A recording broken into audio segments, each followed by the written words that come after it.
नमस्कार, मैं चंद्रशेखर शर्मा। जैसा कि मुझे काफी लोगों ने कहा कि ये जो वर्ग चक्र का हमने प्रयास शुरू किया है, अलग अलग वर्गों के बारे में समझने की कोशिश कर। जैसा कि मैं कहता हूँ, मैं कभी भूलता नहीं कि मैं खुद जब भविष्य कथन करता हूँ तो सहसा लग्न कुंडली और नवमांश कुंडली इन्हीं को देखता हूँ। नवमांश कुंडली से मैं ग्रहों की शक्ति देखने का प्रयत्न, पर कभी कभी वर्ग कुंडली भी देखता हूँ। मेरे देखने का तरीका अलग है, जैसा कि मैंने पहले भी आपको बताया है कि मैं वर्ग कुंडलियों में राशि दृष्टि देखता हूँ। उसका कारण समझा दिया है कि वहां अंशों में फर्क नहीं रहता। और एक ही घर में ऐसे ग्रह रह सकते हैं जो वस्तुतः राशि कुंडली में एक दूसरे से चार भाव या छह भाव सात भाव अलग भी होंगे। तो इसलिए, और राशि जो ग्रह दृष्टि है वो अंशों में देखी जाती है, इसलिए राशि दृष्टि का प्रयोग करता हूँ।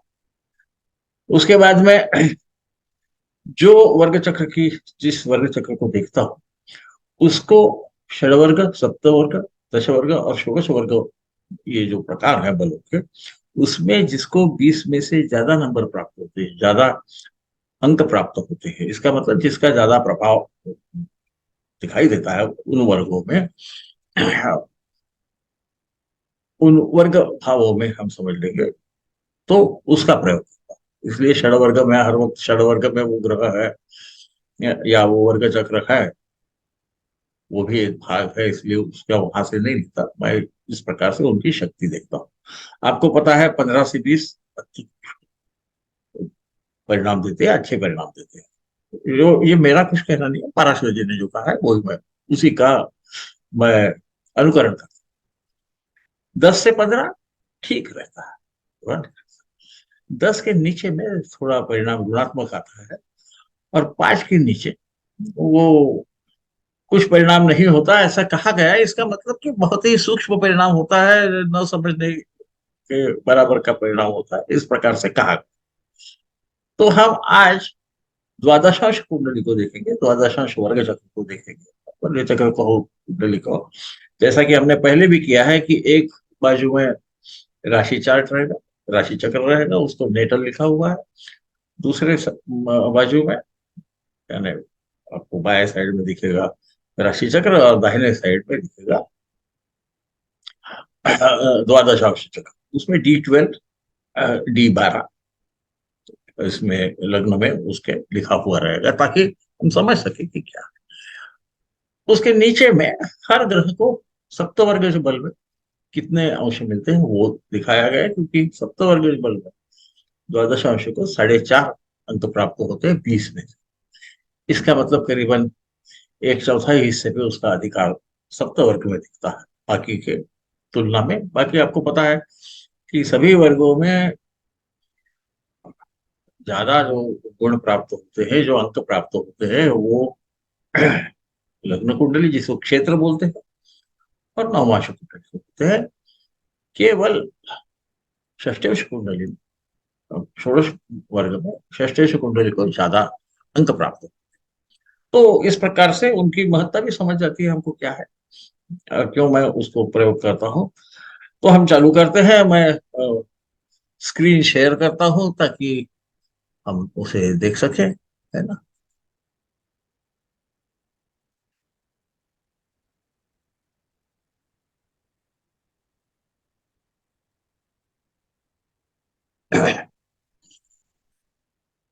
तो हम जैसा देख रहे हैं, यहाँ क्या हो रहा है, ये जूम में एक बाजू में आ जाता है, उसको कवर कर रहा है। इसको मैं नीचे हटा देता हूं, ठीक है। तो अब हम द्वादशांश से क्या देख रहे हैं। तो पाराशर जी ने बोला है द्वादशांश से पितरोष चिंतनम। पितर का अर्थ माता पिता इस प्रकार से लेते हैं, इसलिए हम जगत पितरो वंदे पार्वती परमेश्वर वगैरह कहते हैं ना, तो उससे समझ लीजिए। तो यहाँ से माता और पिता के बारे में कुछ अधिक मालूमात हो सकती है। ऐसी उनके बारे में काफी मालूमात हमको लग्न कुंडली से प्राप्त हो जाती है। जैसा कि यहाँ पर देखते हैं, सूर्य कारक है, हमें मालूम है नवम भाव ये पिता का, और पिता का कारक सूर्य है, नवम भाव ये पिता का भाव है ना। अब वॉरेन बफेट जी के, इन्हीं का जो राशि चक्र है उसी का मैं पूरे 16 भी वर्ग चक्रों में इस्तेमाल करूंगा, ताकि हम इधर उधर भटके ना। इनकी मालूमात अंतर्जाल में इंटरनेट पे है, तो आप देख सकते हैं। उसका जो समय दिया है जन्म का वगैरह, वो रॉडन रेटिंग काफी उसका ज्यादा है। astro.com पे आपको भी मिल जाएगा, है ना। और उनकी जीवनी भी सब जगह मिलती है, तो इसमें मैंने कुछ तो भी बोलना वगैरह ऐसा नहीं, आप उसको कंफर्म कर लीजिए। तो अब यहाँ पर फिर माता का कारक चंद्र है, भाव चतुर्थ भाव। इनको हम सहसा लग्न कुंडली और अ, हमारी जो वर्ग कुंडली है, दोनों में भी देख सकते हैं, या एक में भी देख सकते हैं। हमें मालूम है स्थिर राशियां चर राशि को देखती है, और उनमें के ग्रह भी उनको देखते हैं। सिर्फ उसको एकदम उसके पहले की और उसके बाद की चर राशियां छोड़ के, ऐसा ही स्थिर राशियां भी करती है। ये दोनों एक दूसरे को देखती है। और जो हमारी उभय राशि, द्विस्वभाव राशियां हैं, ये एक दूसरे को देखती है। तो सहसा राशि से एक, पांच, एक में तो वो खुद राशि रहेगी, चर राशि होगी, तो वहां से पांचवी राशि, आठवीं राशि और 11वें पे स्थिर राशियां आ जाती है, उनको चर राशि दिखती है ना। और जहां वो खुद स्थित हो, वहां से 3, 6, 9 में हमारी स्थिर राशि से चर राशि आती है, वो एक दूसरे को देखती है, तो बहुत आसान है। और द्विस्वभाव राशि है, तो एक दूसरे को देखती है, तो वहां तो कोई सवाल ही नहीं। तो अब यहाँ क्या हो, देखिए सूर्य जो है, जो पिता का कारक, जो पंचमाधिपति भी है ना, ये 16.15 अंक लेके 11वें भाव में स्थित दिख रहा है हमको वर्ग कुंडली में। लग्न कुंडली में तो 9वें भाव में है, स्वग्रहों का है, उसकी शक्ति ज्यादा है, उसको बताए। अच्छा, फिर उन पे क्या कौन देखता है, तो उन पे शुक्र देखते हैं, केतु देखते हैं, है ना? और राहु भी देखते हैं, क्योंकि वो चर राशि है। ठीक है, तो ये स्थिर राशियों में से इनका उन पे, इनकी उनकी दृष्टि रहती है, ऐसा हम समझे। अब ये सूर्य होने से, और वो ज्यादा शक्तिशाली होने से, फिर उसके साथ में बुध भी है। बुध भी 14.70 उसको अंक मिले हैं। तो देखिए ये सब 15 की तरफ जा रहे हैं, या 15 से ज्यादा। तो ये सब शुभ परिणाम देते हैं। शुक्र जो है वो 10.57, तो अ, मध्यम परिणाम देते हैं। तो शुक्र का भी धन दौलत आदि से संबंध है। और यहाँ हम ये देख रहे हैं कि नवम भाव पे शनि भी नजर रखते हैं, इसे हम न भूलें, क्योंकि ये तो सूर्य और बुध तो चर राशि में है, परंतु चर राशि से शनि और चंद्र नवम भाव पे दृष्टि रख रहे हैं, है ना। अब यहाँ शनि के अंक भी तो कम है, 7.83 है ना। केतु जो खुद है, उनको 12.90 है, केतु वहां स्थित है। तो इस प्रकार से हमको दिख रहा है कि इन ग्रहों का इन पे प्रभाव है। ये प्रभाव है तो क्या होता है, तो इनके पिताजी काफी शक्तिशाली व्यक्ति थे, है ना। क्योंकि आपने देखा होगा कि जो दोनों में उनमें काफी शक्ति है। और वो वहां पे कांग्रेस बोलते हैं, हमारे यहाँ जैसे हम पार्लियामेंट बोलते हैं, लोकसभा बोलते हैं, वहां पे वो दो बार पार्लियामेंट, वहां पे कांग्रेस और सीनेट ऐसे दो प्रकार है। तो लोकसभा जिसे हम कहते हैं, वहां पे अमेरिका में उसको कांग्रेस कहा जाता है, वो दो बार चुन के है। और शनि का संबंध यहाँ आता है, और राहु का भी यहाँ आता है। ये विश्लेषण करने की इनमें क्षमता रहती है। मैं खुद शनि को शेयर मार्केट का कारक ग्रह मानता हूँ, क्योंकि वो अष्टम का और द्वादश का कारकत्व जो है भाव का, वो शनि के तरफ। तो ये इन्वेस्टमेंट बैंकर भी थे, ये शेयर मार्केट में भी डील करते थे, और काफी अमीर व्यक्ति थे। ठीक है ना। तो यहाँ तक तो ये सब ठीक है, यहाँ कोई तकलीफ है नहीं। और हमको, हम और उसको जरा थोड़ा आगे ले जाना चाहे, तो पंचमाधिपति जो चंद्र है, वो भी शनि के साथ स्थित है, इसे हम न भूले। उसका भी प्रभाव नवम भाव से संबंध आता है, नवम भाव वहां पर देखता है कितनी शक्तिशाली बुक है। तो इनका लड़का भी काफी शक्तिशाली होगा ऐसा हम कह सकते हैं, परंतु वो हमें वॉरेन बफेट जी के खुद के राशि चक्र से ही दिखता है, तो वहां जाने की जरूरत है। ये मेरा एक तो सोचने का तरीका है, वो मैं आपको बताता हूँ। वहां आपको देख रहा है कि दशम भाव में भद्र महापुरुष योग भी हो रहा है और खुद शुक्र भी वॉरेन बफेट दशा में बैठे हैं, सूर्य खुद के घर में बैठा है, चंद्र अष्टमेश होके द्वादश में नीच का होके एक प्रकार का विपरीत राजयोग कर रहा है। तो वहां पे बहुत सारी चीजें हैं, उसके बारे में आप देखें। हम उनके पिता के बारे में, तो वो काफी धनी व्यक्ति थे, इसमें कोई शंका नहीं। और खासकर शुक्र जो है वो सूर्य के ही द्वादशांश में, इसे ध्यान में रखें। तो वो शक्ति अर्जित करते हैं, सूर्य पे उनका प्रभाव है, यानी कहाँ पर, द्वादशांश पे। अब माता जी की तरफ चलेंगे, इनका क्या हो रहा है। तो हम देख रहे हैं जैसा कि चंद्र है उसके, केतु तो देख ही रहे हैं, उसमें कोई सवाल नहीं। परंतु ये भी देखते हैं कि चंद्र 9.3 अंक का है ना। उसके साथ शनि जो है, शनि भी 7.83, ये सब 10 के नीचे में, यहाँ तक ठीक है। और ऐसा कहा जाता है, केतु का संबंध आपको मालूम है, वो कभी कभी क्या कह सकते हैं आप, गुस्से में आ जाते हैं। तो ये बच्चों के मामले में अत्याचारी महिला थी, ऐसा उनके लड़की ने लिखा है। यानी इनकी जो भगिनी थी, वो वॉरेन बफेट साहब की, उन्होंने अपने बारे में लिखा है, अपने परिवार के बारे में जो लिखा है, वहां उन्होंने कहा कि हमारी माँ बहुत ज्यादा अत्याचारी थी, अंग्रेजी में एब्यूजिव बोलते हैं, और थोड़ी गर्म और अपनी हो जाती थी। अब उसका कारण क्या है, तो समझने में कोई ज्यादा तकलीफ नहीं होती। चंद्र के साथ जब शनि आता है तो कभी कभी उसको हम डिप्रेशन बोल सकते हैं, ऐसा हो सकता है, ये संभव। परंतु इतना होने के बावजूद भी हम ये देख रहे हैं कि गुरु जो धनद है वो भी वहां देख रहा है ना। स्थिर राशि से गुरु जो है,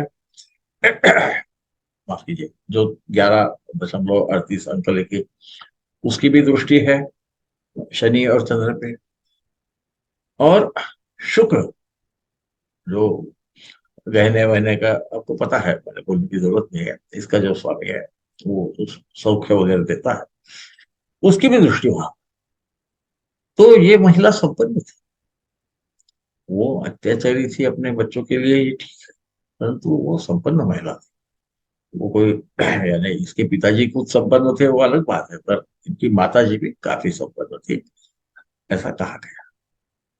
तो हम यहाँ से समझ सकते हैं कि हम द्वादशांश में जो यहाँ नहीं दिखाई देता वो हमको हो, क्योंकि ऐसा है कि हमें मालूम है कि आखिरी में गुरु के साथ मंगल है। जैसा हम यदि लग्न कुंडली देखे तो हमारे वॉरेन बफेट साहब की, तो चतुर्थ शेष जो है वो यहाँ बैठा। अच्छा, फिर और एक चीज आपको यहाँ देख, चतुर्थ भाव जो है इस लग्न में, द्वादश अंश चक्र, उस पे मंगल की दृष्टि है। और जो चतुर्थ भाव राशि कुंडली में हमारे बफेट साहब, वो मीन राशि है, यहाँ पर उस पर भी मंगल की दृष्टि है। और इसलिए वो जो गुस्सा होना है ना, थोड़ा सा, हम एग्रेशन बोलते हैं अंग्रेजी में, जरा ज्यादा गुस्सा हो जाना, कुछ गड़बड़ कर देना, वो आदत उनके माता में थी। इसलिए हमने उसके उसका भाव भी देखा है, तो चतुर्थ भाव पे भी मंगल का परिणाम है। वो द्वितीय राशि है, वो सब जगह देखता है, दशम भाव में देखता है।